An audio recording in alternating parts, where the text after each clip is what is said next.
Our solar system is in the Milky Way galaxy and is located in an outer spiral arm. The Sun is a star that is found at the center of our solar system. The planets that orbit around the Sun are Mercury, Venus, Earth, Mars, Jupiter, Saturn, Uranus, and Neptune. The gravity of the Sun is what keeps all the planets, moons, and bodies within our system together.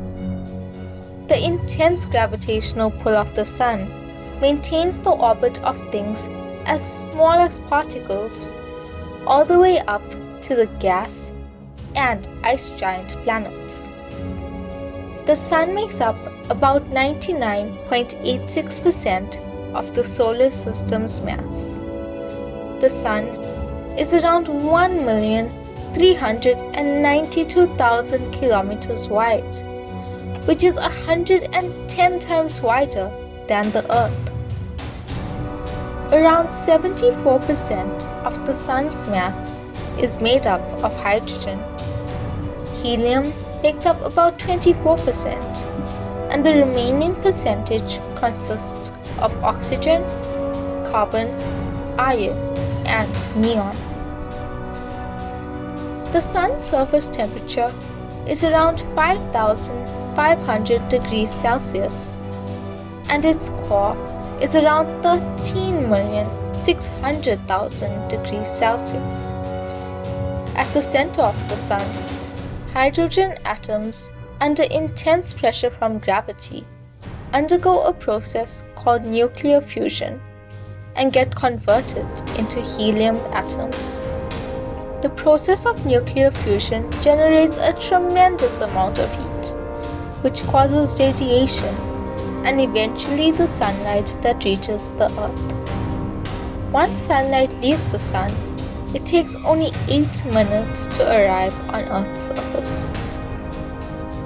Because of the Sun's huge influence on Earth, many early cultures saw the Sun as a deity or god. For example, the ancient Egyptians had a sun god called Ra. The ancient Greeks thought that the Sun was a god that they named Helios. The ancient Romans took much of their culture from the Greeks, and as their empires progressed, they worshipped several sun gods. However, in doing so, they replaced the Greek word for sun, which was Helios, with the Latin word Sol. One of the most powerful Roman sun gods was Sol Invictus, which translates to unconquered sun. The name Sol is still used today to represent anything related to our Sun, including our solar system. A solar eclipse occurs when the moon is between the Sun and the Earth. When the Earth passes between the Sun and the moon, it is called a lunar eclipse.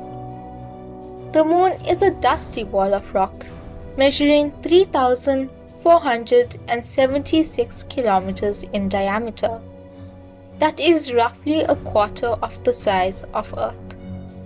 Thus far, our moon is the only location outside of our planet that human beings have been to. Our moon is the largest and brightest object in the night sky, and it is thanks to the moon's gravitational pull that causes Earth's axis to tilt, and this is why we have a stable climate. Although the moon shines bright in the night sky, it does not produce its own light. We see the moon because it reflects light from the Sun. The moon's gravity pulls on our oceans, giving us tides, and is believed to be a major reason why life has thrived so well on Earth. Our moon is one of 190 or more moons that are orbiting in our solar system and is the 5th largest of all.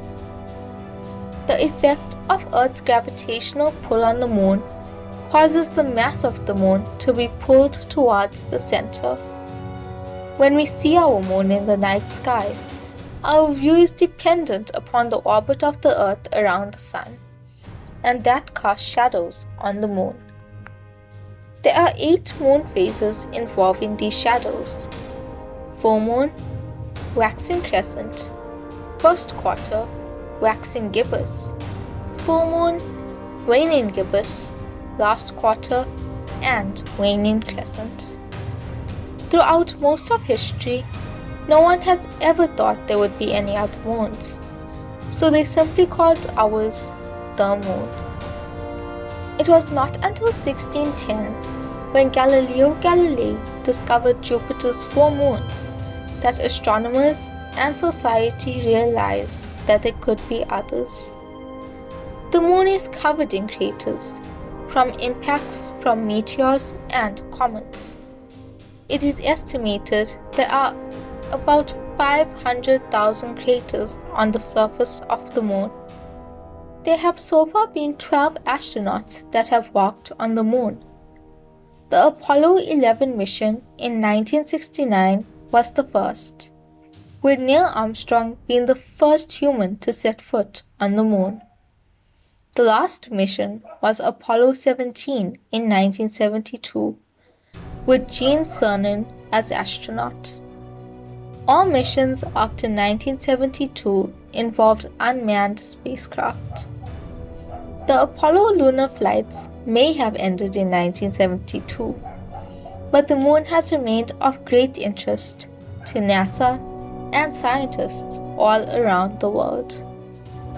NASA is currently planning on making trips both to the Moon and to Mars, as we enter a brand new era of space exploration.